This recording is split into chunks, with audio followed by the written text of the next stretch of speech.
Hello, this is a quick video on showing you how I hoop my items lately. I use these magnets to help me get the fabric tight before I press down the hoop.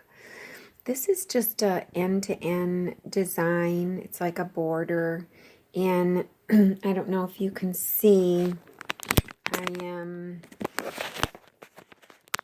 pretending as if the previous one is here, and you can see where it's ending. I put that little dot.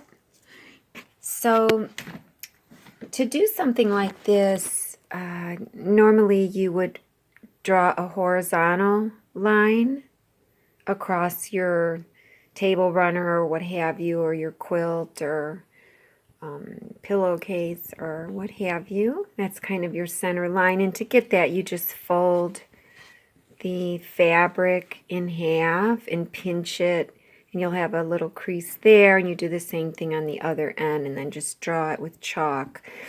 I had to use chalk on this instead of washable, the blue washable pen, because this is batik and things seem to stay in batik even when you put water on them. Definitely can't use a friction pen on this, and I never use friction pens on the actual part of the item that's seen anyways. I'll put the friction pens on seam allowances and stuff. So anyways, so that's kind of the first thing I do is I draw that line, and then I take my template that I printed.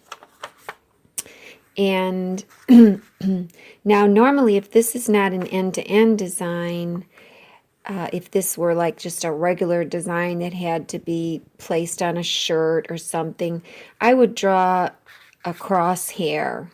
I would draw the rest of the crosshair instead of just a horizontal line, because the crosshairs are so important as far as getting your center and then actually seeing if you need to rotate the design 1 degree or so, clockwise or counterclockwise.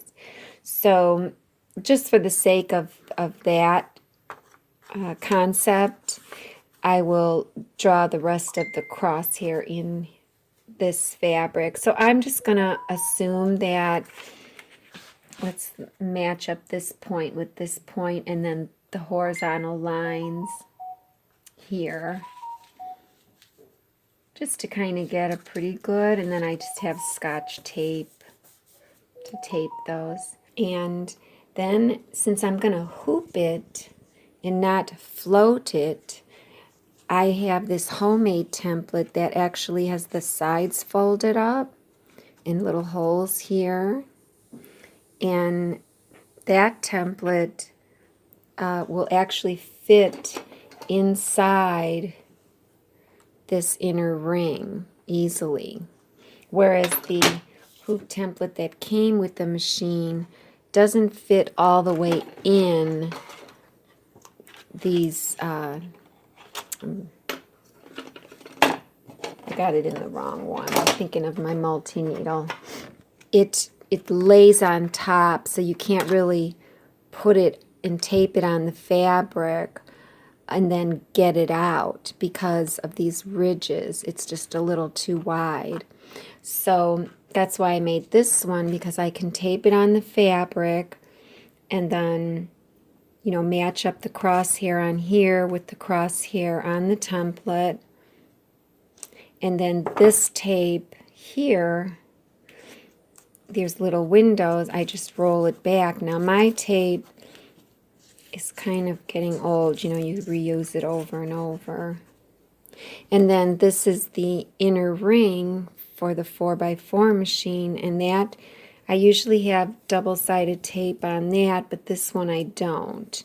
But I'm just going to lay it on because it doesn't really move anyways. And then since I'm actually hooping this, I have cutaway poly mesh on the bottom, but I actually ironed the poly mesh before I put it down here. It's just laying down here. Because poly mesh will shrink if you happen to hit it with an iron, you know, afterwards, and it'll make your design shrivel and so on. So it's kind of, I don't really like it, but I don't know. I have a lot of it. So whenever you work with a woven, now batik is kind of strong, but cotton is a woven.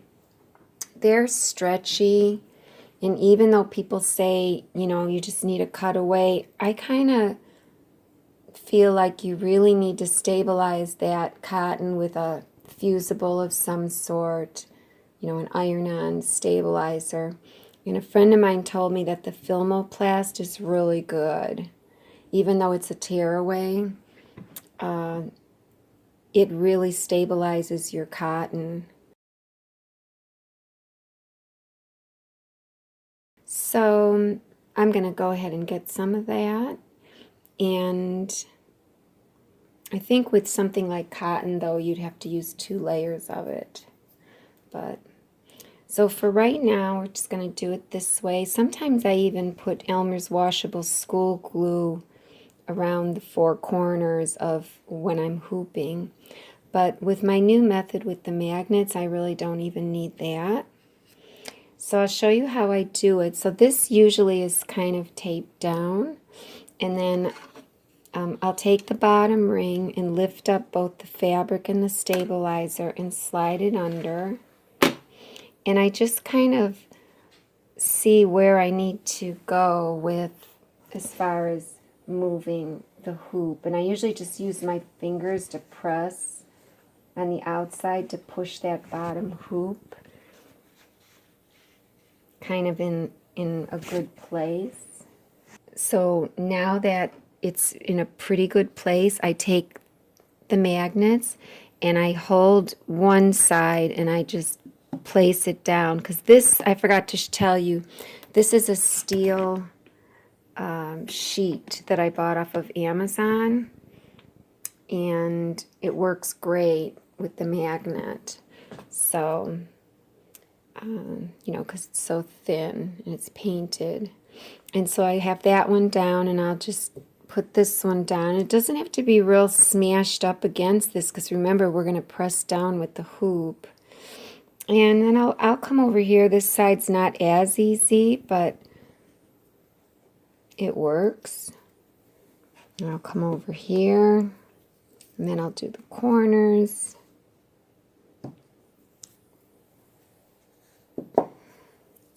And this just holds everything straight for me.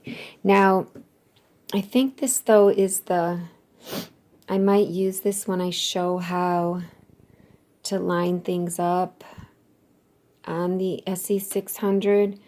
So I don't want to get this too perfect. I want to be off a little, but my method makes it so perfect I might not be off. So I'll just try to be off a little as I push down. And usually the first time you set a hoop down, you push it in. So I'll push in, say, this side first, where my 2 thumbs are on the left, and then I'll hold those, and then I'll walk around. Now this one, okay, it is going down. And now I have to go diagonally to get it. Okay, now it's in. It's pretty flat. And you have to kind of set the hoop first, the first time you hoop a piece of fabric, because contrary to what a lot of people do, you can't hoop it and then tighten the screw, because then you get a ripple down there by the screw. So I'm going to push in the corners. Now this hoop is, you know, one of the beginner hoops. It doesn't let you recess it too much. You can only go so far. By recess, I mean it should stick out the bottom, but this one doesn't let you. So now, once it's in, then that's when you tighten the spring, you know, finger tight, but then since I tightened the spring after I hooped, you have to pop it out and do it again. Now this one, because I hooped it so well with the magnets, there's no puckers or anything. So I'm just going to let it go for the sake of this video. And so now, since I have it hooped, this hoop template, this homemade hoop template, is not needed anymore. Because when we take this to the machine, we're only going to be needing the design template, because this is our guide. I mean, this is where we want this design to be stitched. If I hooped it crooked in the hoop, and I bet I didn't, let me check it with the hoop template. I might be off a little, hopefully. I'm off a little bit, it looks like. Let's see. I might be off a little bit, so that's good. And one thing you want to know on these hoops, contrary to what people think and you'll hear on the internet, these marks on the actual hoop, you can kind of see this mark right here. That's not the center of the hoop. As you can see, the template shows the center. The center of this hoop is here. That little mark is to the left of that. So don't go by these marks on the hoop. Same thing down here. You can see this is not the horizontal center of this hoop. The template shows the correct center. And same thing down here, this line, this mark. So whenever you're centering your design, it's always best to, tape your template on your fabric first. You have a crosshair on your fabric, tape your template on that crosshair. This is if you're floating, and that's for another lesson. But floating is easy. You're just basically, you hoop the stabilizer only, and then you put this in your, you still tape it on the fabric, and then you just place it in the hoop, because the hoop has stabilizer on it. And I think I have one like that, so let me show you. So here's a hoop that just has stabilizer hooped on it. And so what we would do is, like I said, you'd have your crosshair or your template or what have you marked. We'll just say that this crease is my crosshair, and you can kind of see the faint horizontal line. So you tape your hoop template either with double-sided tape is usually good, or you could just use Scotch tape and roll it, And so you'd match this crosshair up with the crosshair on your fabric, and you'd have it taped, like I said. There's so many things to diverge on with these embroidery machines. So I just kind of rolled that tape. It's just regular Scotch tape. I have double-sided tape too, but sometimes you have to be careful the brand you buy, because it could stick to your fabric and you wouldn't be able to get it off. It's kind of a pain.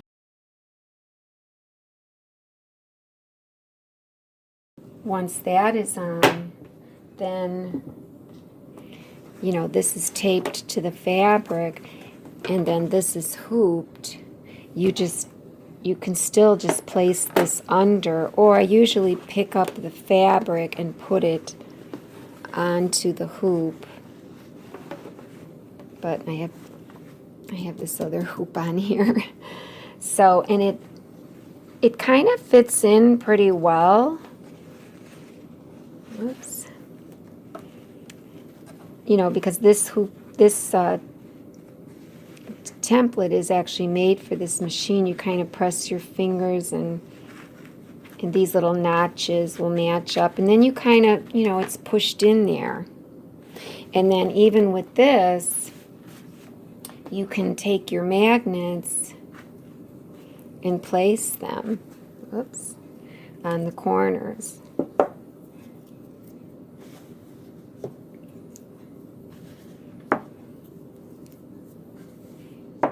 Because we have to take this template off, and we have to pin this fabric to the stabilizer that's hooped.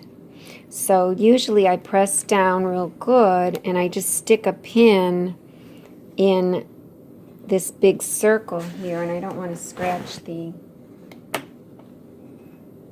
so I'm kind of just pushing it all the way in sideways just to kind of make sure things don't move.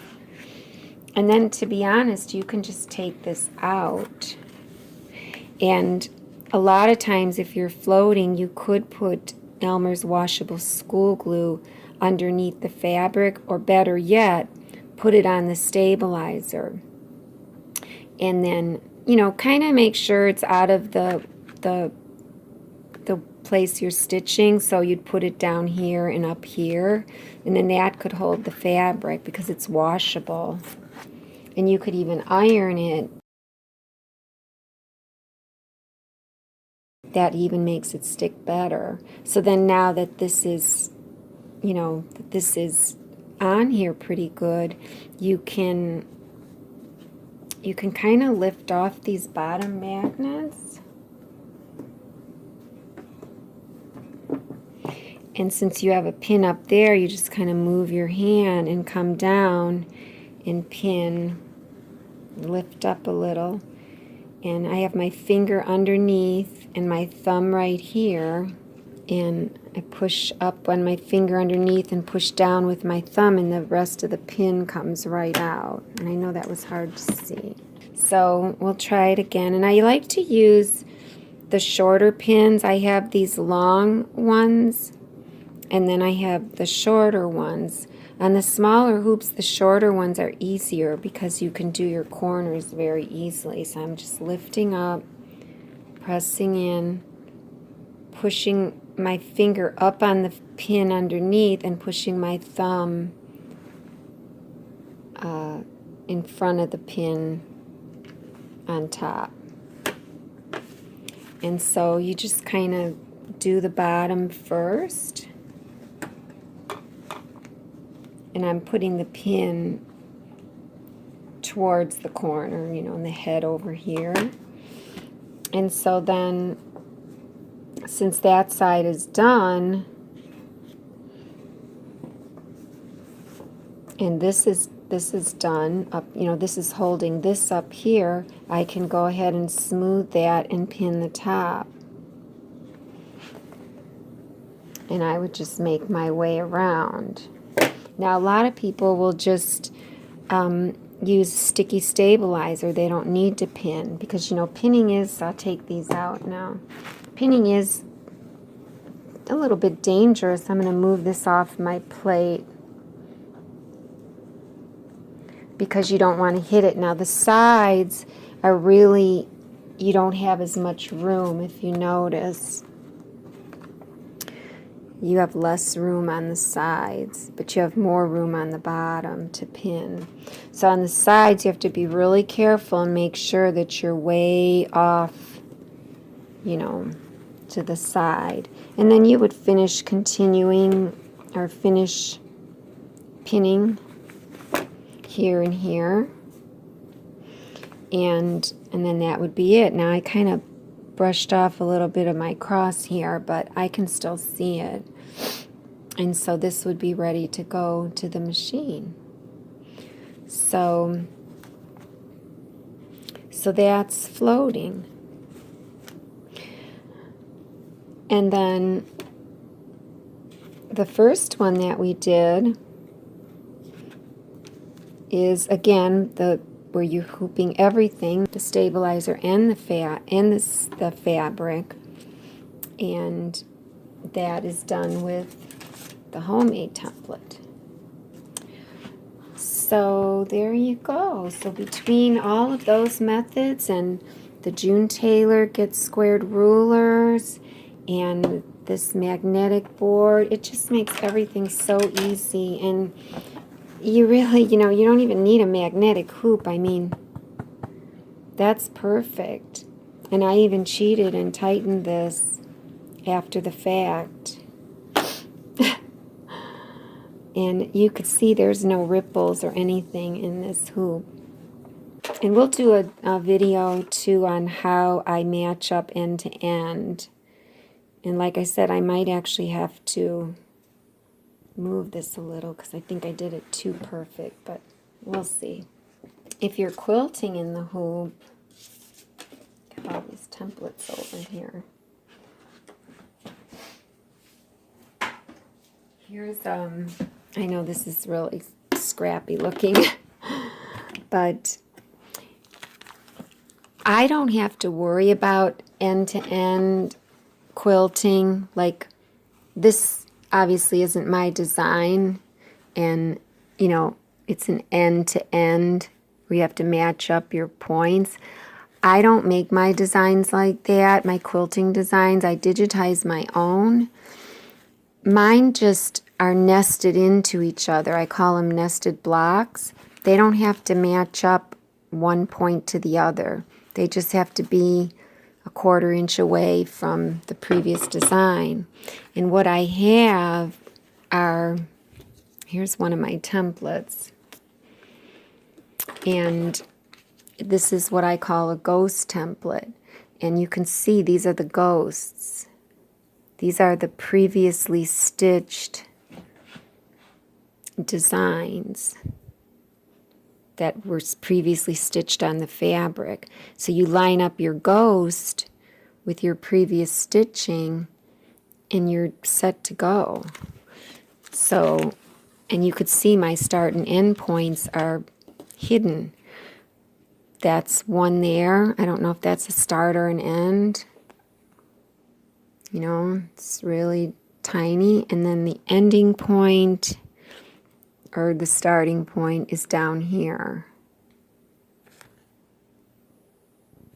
So, and then here's one that I already stitched. So this is how I would, just to show you, okay, it was like that. So here's one that was stitched, and this is what it would have looked like. And so to line up my next hooping, I just move this over. And I don't even draw the lines anymore. You could draw a line at the beginning of your quilt, but usually you just need to do it in like the center of your quilt. And I know this is small. You wouldn't do a quilt with a 4x4, but you could do a table runner or placemat or mug rug or, you know, anything. You could quilt a fabric for a handbag that you're making. But at any rate, here's the ghost here that lines up with this one because, you know, of the orientation of this design. So, and then I have my crosshair in there. The crosshairs are always the first object of the design. And that's what helps you when you get to the machine as well. So my ghost is lined up, and let's just say I did have a horizontal line drawn, and I have double-sided tape on here. Now this is just Scotch tape. It's not even actually sticking anymore. So I'll just put new tape on. I have cheap double-sided tape, and then I have expensive double-sided tape. The cheap double-sided tape, I only put it on certain things because it can really stick to your fabric. So at any rate, okay, let's see, which way was this oriented? Okay, it's here because the tape was in my way. So here's the orientation of the design. So as I move it over, I'll match this up with this. And like I said, this would be matched up with my horizontal line or not if if I had a row above it already stitched, then these ghosts would line up with that. That's why you only need a horizontal line one time. If that, sometimes I cheat and just use the lines on the quilt. And you'll notice, though, that this line is not parallel with this line, this seam line. And that's because I don't think this is straight. Because I think I just added this strip after the fact, obviously. And so you just press down. And so this is a quilt, and it'll be hooped, and everything will be hooped. So this is the quilt top that you've pieced so perfectly. And this is scrap batting. Don't pay attention to that. Pretend like this is all batting. So then on the middle is the batting, and you can see I pieced more batting on because I'm just messing around. And even on quilts, you can piece batting. I just use batting tape or seam tape of any sort to iron on. That's another video. And then this is my backing here. And you can see my backing, I pieced it together because I'm just messing around again. So it's 3 layers. And line that up again. It would be nice if I did try to match up with this edge, but so then I would tape that down, and since I'm hooping this, I would of course use the homemade template. I would tape that down, matching up the crosshairs.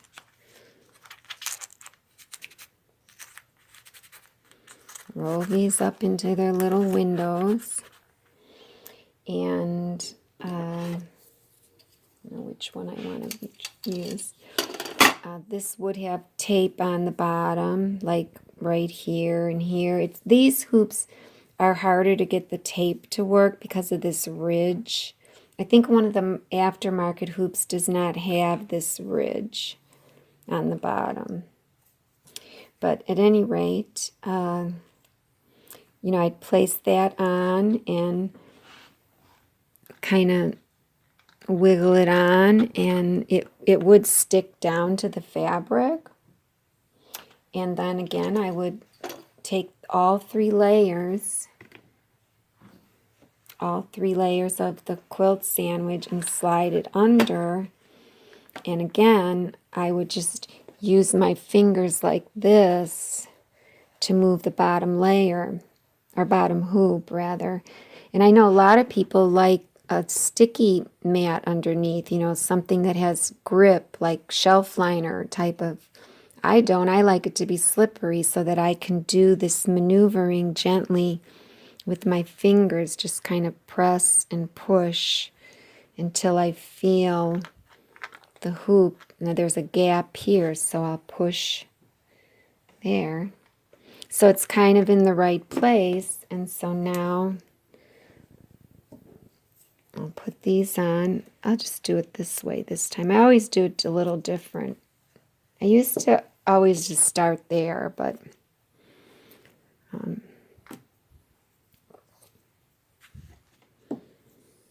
of course you want to make sure your hoops are aligned correctly. You don't want this one to be flipped. They do have the little triangles that you match up, but of course you have to make sure you have them oriented before you have all your fabric on. So then there it is. Whoops, one more. And then again, I would press down. Now I know for sure, is this one that, since it's a quilted fabric, I know this is not going to be loose enough. A lot of times I use these as spacers, and that's how I kind of know if it's quilted. My gap down here. Okay, see how that gap is so small? There's no way I'm going to get this pushed in. So since I have the magnets on, I have to loosen this the hard way. So I'm going to keep loosening it. And I don't think it's big enough still. Okay, that might be. I don't know. I'll try it. But if you put these on, that's how you can judge the spacing before you hoop. And I also have little wooden ones that are even thinner than that.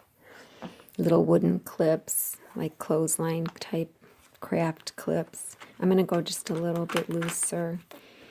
And I think I moved this out of place. So we'll just see if it goes in. This one kind of has to be slanted. So, and I'll go ahead and I'll push down the bottom 2 corners first. And then I'll hold my hand and I'll walk myself around. I'm kind of pushing down. So I can see this corner. There's no way it's going in. So it definitely was not loose enough. So sometimes I put the wooden one in and I leave it in, but then if it gets stuck under while you're sewing, it never happened to me, but you really should remember to take it off before you sew, and sometimes I forget. So let's try that. So these 2 bottom ones, and then a corner.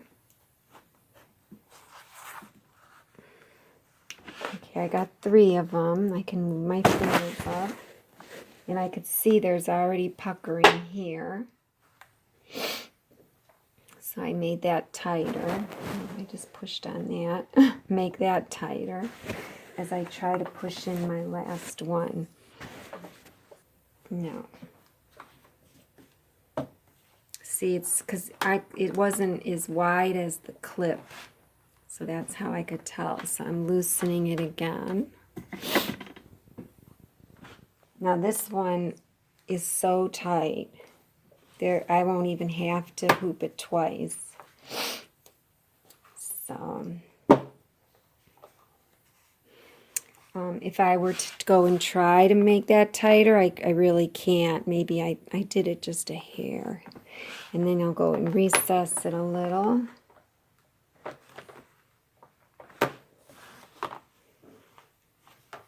And again, you can kind of see it's a little bubbly there. You know, I don't have to use stabilizer when I quilt in the hoop. It's slightly bubbly there, probably because I tightened it just that little bit. I got a little bit of a bubble. So, and if I wanted to be really conscientious, I should take it out and just re-hoop it and then not tighten it. The reason I'm not worried about that bubble is because this is such a loose design that it doesn't matter. It's not going to affect, that bubble's not going to affect it at all. And the design doesn't even stitch down there. So once it's hooped, I peel these back. You know, hold it down and I peel it back, keeping it flat. You don't want to pull up. And I have like a SVG file of this cut template. So now it should come off without grabbing, there we go, without grabbing the design template. So this is the design template, this is the homemade hoop template. And this is the hoop template that comes with the machine. So now it's ready to go to the machine. And you could see I'm like 3/8 of an inch away from the previous design. Down here I'm like a 1/2 inch. And that's how I digitized it with my ghosts to be that distance. You could see my ghost is still lined up.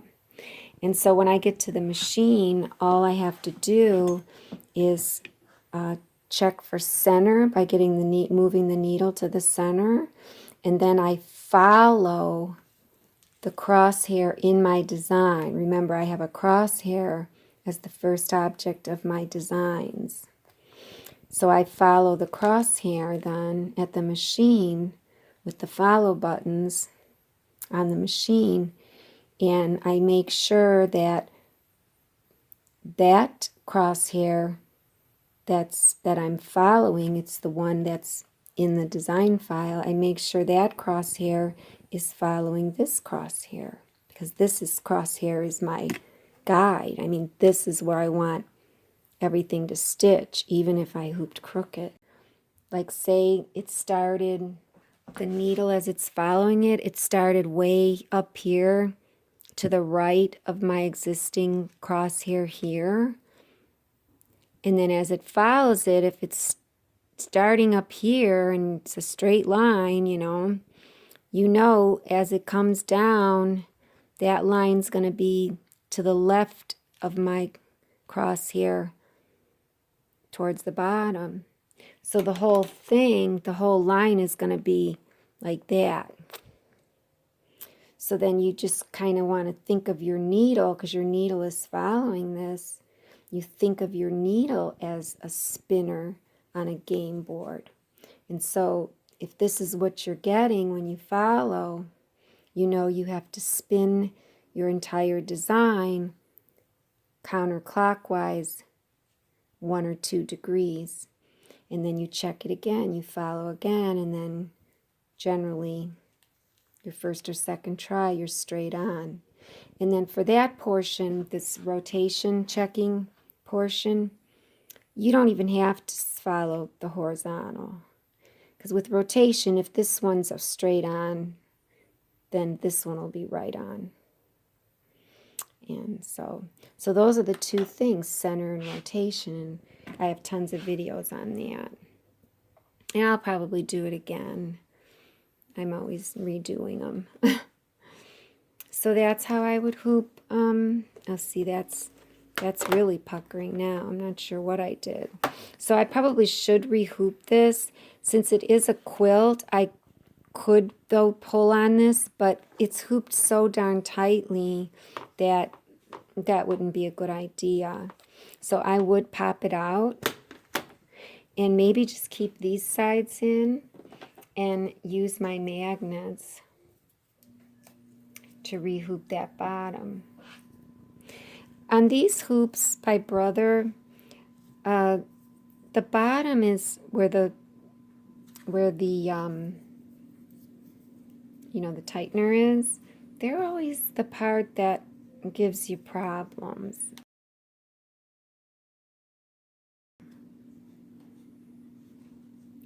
And this fabric is stretchy. You can see how stretchy it is. It's very stretchy. See, I'm overstretching it now. And I'm kind of messing it up. And I don't have the hoop template in anymore. I would have to put this back in to make sure everything is, you know, staying straight, because this fits in, it would be taped on, and then this hoop wouldn't move because it's surrounding this template. So I would have that in, you know, and retape it and so on. So, you know, and everything stays nice and flat because this is holding it flat. Even though it's just stencil material, it does hold things nice and flat. So I like to do this one first because it has that down there. It has the, this might be a little too tight.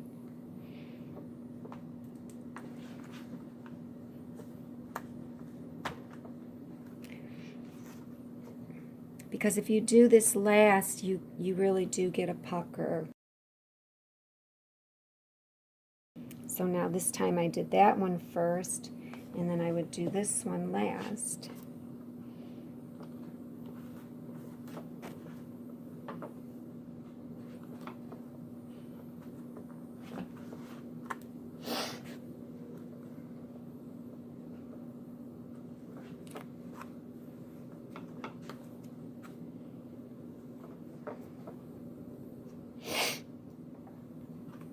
So now it's in again.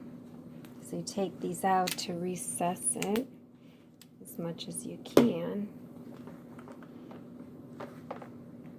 Yeah, this is too tight. I didn't need to go this tight. You saw I was struggling to get that in. So let's see.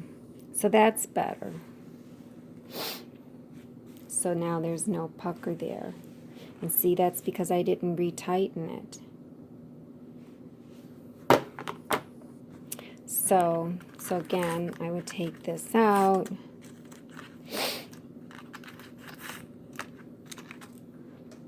And then again.